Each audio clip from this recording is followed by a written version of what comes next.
Why Kurt Cobain hated Smells Like Teen Spirit.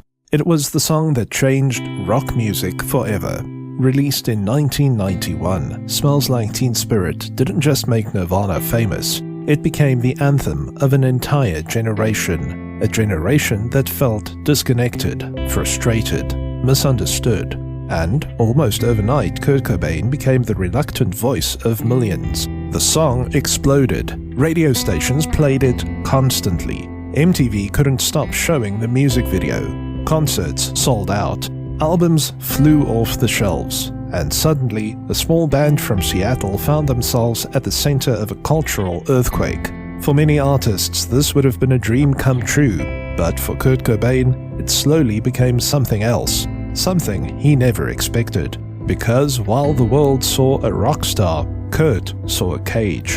The bigger Nirvana became, the more people seemed to focus on a single song. One song that began to overshadow everything else he had written. And over time, the song that made him famous became the song he struggled to escape. To understand why, we first have to understand Kurt himself. Long before the fame, long before the awards, long before the screaming crowds, Kurt Cobain was never comfortable with celebrity. Friends often described him as deeply creative, thoughtful, and fiercely protective of his artistic identity. He wanted people to hear entire albums, entire ideas, entire stories, not just one song. But the success of Smells Like Teen Spirit was unlike anything Nirvana could have imagined. The song didn't just become popular, it became a cultural phenomenon. For many fans, Smells Like Teen Spirit wasn't simply a song, it was Nirvana, and that was part of the problem. As the years passed, audiences increasingly showed up expecting one thing: the hit, the anthem, the song they had heard 1,000 times before. And while fans celebrated it, Kurt's relationship with the song slowly began to change. In interviews, he occasionally spoke about feeling disconnected from the way people interpreted his music. Some listeners seemed to miss the deeper emotions and messages hidden throughout Nirvana's catalog. Instead, everything became centered around one explosive moment, one song, one identity.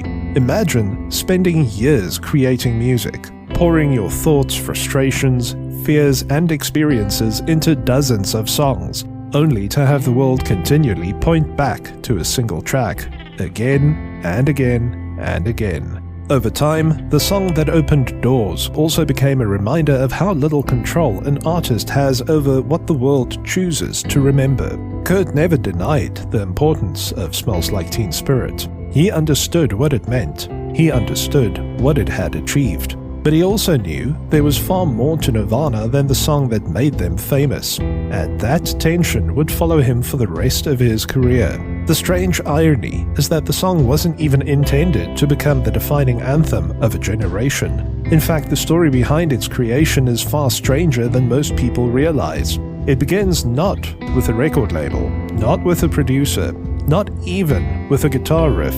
It began with 4 words. 4 words written as a joke that would accidentally become one of the most famous song titles in music history. A joke written on a wall, and a joke that Kurt himself didn't fully understand at the time. In part 2, we'll uncover the story behind those words, how Smell Like Teen Spirit got its name, and how a sarcastic joke ended up creating the anthem of a generation. Subscribe and join us for part 2.